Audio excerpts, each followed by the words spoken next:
Pace bene, hari ini kita baca Injil Lukas, Lukas 13 ayat 22 sampai 30. Dalam perjalanannya ke Yerusalem, Yesus berkeliling dari kota ke kota dan dari desa ke desa sambil mengajar. Yesus berkeliling dari kota ke kota, desa ke desa. Dia tidak membatasi perjalanannya di wilayah tertentu saja. Sejauh dia bisa dijangkau. Bukan soal hanya di kota atau hanya di desa. Dan mengajar. Yesus itu mengajar. Bukan hanya soal mempraktekkan, menunjukkan lewat perbuatan, tetapi juga dengan kata-kata. Dan banyak orang mengagumi dia ya.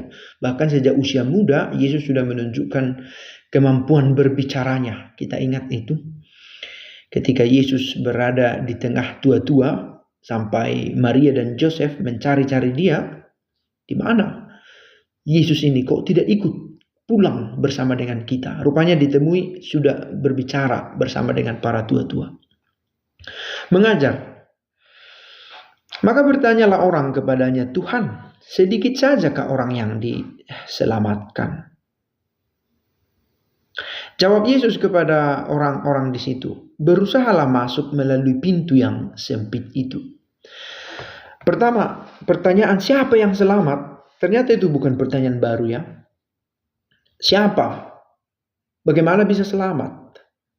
Banyak atau sedikit? Itu sudah ditanyakan bahkan sejak zaman Yesus. Kalau sekarang Katolik yang selamat? Kristen yang selamat? Bisakah yang selamat itu yang tidak mengenal Kristus? Yang tidak mengenal Kristus itu karena kesalahannya atau karena keinginannya sendiri? Banyak pertanyaan. Jawaban Yesus bisa saja kita katakan tidak nyambung gitu ya. Kan yang ditanya sedikit atau banyak. Tapi Yesus justru menjawabnya dengan tips. Berusahalah masuk. Nasihat langsung ya. Berusahalah masuk melalui pintu yang sempit itu. Persoalan selamat ini ternyata bukan soal banyak atau sedikit. Siapa dia, kapan, di mana. Tetapi berusahalah. Entah siapapun kamu. Berusaha. Sebab aku berkata kepadamu, banyak orang akan berusaha untuk masuk. Yang berusaha ini banyak, tetapi tidak akan dapat. Jika tuan rumah telah bangkit dan menutup pintu, kalian akan berdiri di luar. Dan mengetok-ngetok pintu sambil berkata, Tuan, bukakanlah pintu bagi kami. Menarik. Kalau ini berbicara soal keselamatan, maka tidak melulu soal apakah kamu mengetok mendobraknya, bukan hanya sekedar itu. Si tuan rumah harus membuka atau menutup pintunya. Maka gereja berkata keselamatan kita itu tidak bergantung melulu atas perbuatan baik kita. Tetapi perbuatan baik kita bukanlah sia-sia juga. Seperti mengetok begitu ya. Tetapi keputusan untuk membuka atau tidak itu ada pada rahmat Allah. Tetapi kita bisa meminta rahmat itu. Kita bisa mengetok. Seperti dalam bagian lain bacaan sering kita dengar.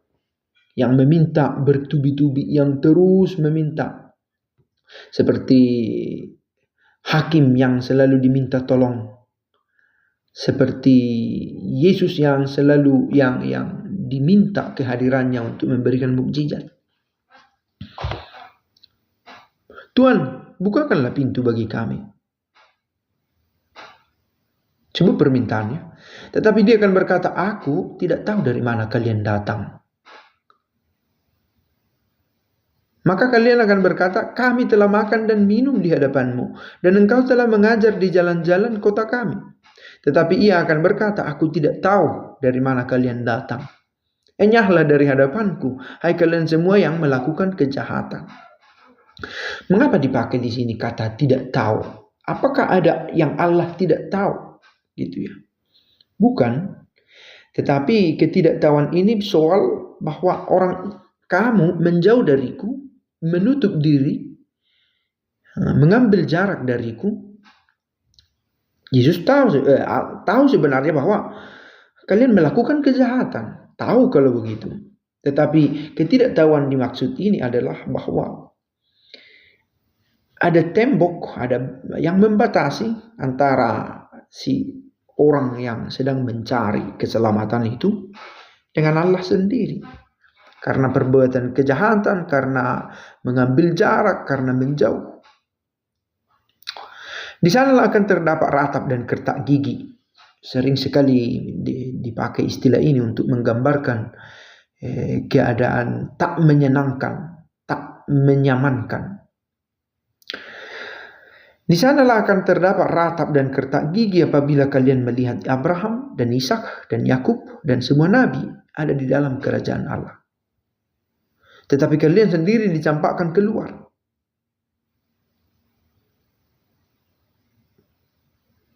Dan orang akan datang dari timur dan barat, dari utara dan selatan, dari semua penjuru, orang-orang, semua orang.